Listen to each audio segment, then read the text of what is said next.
আসসালামু আলাইকুম। আজকে আমি রান্না করব গরমের একদম পারফেক্ট একটা তরকারি, লাউ দিয়ে চিংড়ি। লাউ কেটে ধুয়ে রাখছি। আর এখানে ছোট মাছ রান্না করব, লাউ রান্না করব ছোট চিংড়ি দিয়ে। পেঁয়াজ কুচি করে রাখছি। এখানে ছোট মাছে হলুদ, লবণ, মরিচের গুঁড়া সব দিয়ে রাখছি। এখন মেখে নেব। এই ছোট মাছ কার পছন্দ?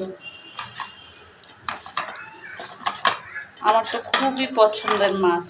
এখানে আছে মিনি মাছ, পাবদা, তারপর আরও আছে কি ট্যাংরা, সব মিক্স।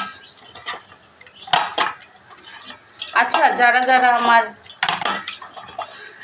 ইনবক্সে এসে প্রশ্ন করেন তারা প্লিজ ইনবক্সে প্রশ্ন করবেন না, তারা আমার ভিডিওর কমেন্টে এসে প্রশ্ন করবেন, আমি ঠিক প্রশ্নের উত্তর দিয়ে দেব। দয়া করে আপনারা আমার ইনবক্সে এসে প্রশ্ন করবেন না।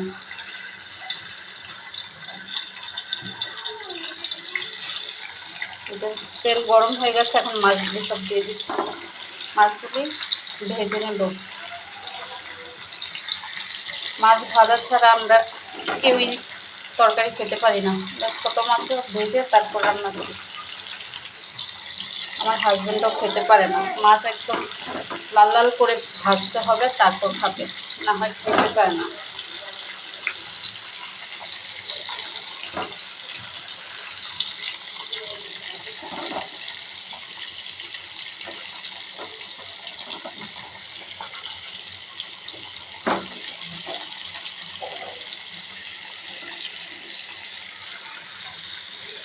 আচ্ছা, সবাই ভালো থাকবেন। আল্লাহ হাফেজ।